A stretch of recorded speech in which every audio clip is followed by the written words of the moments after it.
भाग्य श्रेष्ठ है कि बुद्धि श्रेष्ठ है?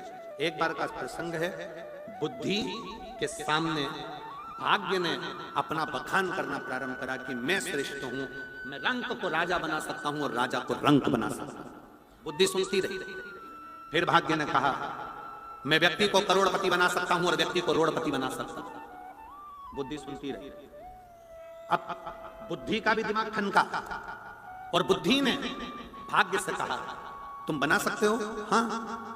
एक खेत में एक किसान काम कर रहा था। बुद्धि ने कहा तुम इसको राजा बना दो तो मैं मान लूंगा। खेत में काम करने वाले किसान को अगर तुम राजा बना दोगे तो बुद्धि कहती है मैं तुम्हारी दासी बन जाऊंगी। और भाग्य ने अपनी लीला रचना प्रारंभ करी। भाग्य ने देखा कि किसान ने गेहूं की फसल लगाई थी, किसान ने गेहूं की फसल लगाई थी और भाग्य ने उस गेहूं की फसल के दाने की जगह पर उसमें मोती पैदा कर दिया। अब तो देखा जाए तो मोती मोती हो गया। किसान ने एक बाली तोड़कर उसको मल के देखा कि मेरा गेहूं पका कि नहीं पका। मल कर देखा तो उसमें सफेद सफेद कंकर नजर आ रहे थे। किसान की आंख में आंसू भर गए, मैंने तो गेहूं लगाया था, ये पत्थर कहां से हो गया? फिर उसने दूसरा तोड़ा, फिर देखा तो उसमें पत्थर ही पत्थर सफेद नजर आ रहे थे।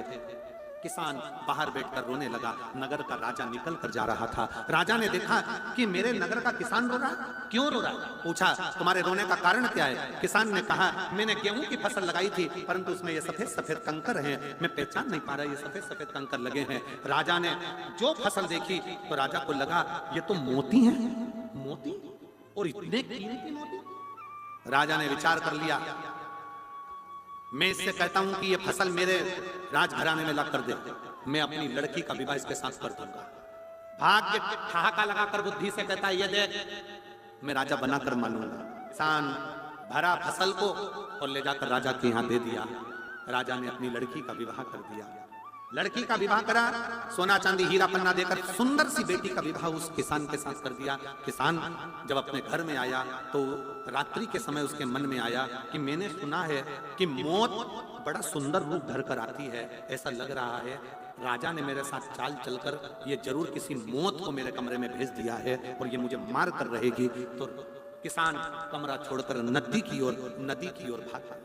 कुछ राजा के दूत घूम रहे थे, उनको लगा कि ये इसकी तो शादी हुई है, ये कहां भाग कर जा रहा है। उसको पकड़कर राजा के सामने ले जाकर खड़ा कर दिया। राजा ने कहा इसने मेरी बेटी का अपमान करा है, इसको कारागार में डाल दो, कल इसको फांसी की सजा हो जाएगी, बंद करो इसको ले जाकर। बुद्धि ने कहा भाग्य देवता क्या हुआ? राजा बन गया?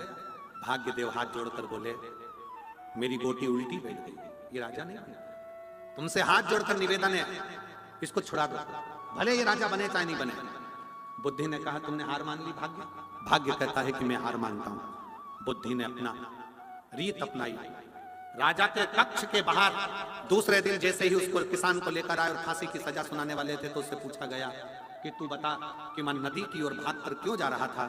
उसने कहा महाराज किसी के रोने की आवाज सुनी थी, कोई कह रहा था मुझे बचा लो बचा लो बचा लो, इसलिए मैं उसे बचाने के लिए गया था। राजा ने मन में सोचा मेरा जमाई कितना विद्वान है, दूसरे के दर्द को देखकर दुखी हो गया, आज से मैं तुझे सिंहासन पर बिठा दूंगा। भाग्य मुख देखता रहा और बुद्धि ने अपना काम रच दिया। शिव महापुराण की कथा में शंकर भगवान पार्वती से कहते हैं पार्वती भाग्य की रचना करना अपने हाथ में है, अगर श्रेष्ठ बुद्धि है तो मिट्टी भी सोना हो जाती है और अगर बुद्धि श्रेष्ठ नहीं तो सोना भी राख हो जाती है।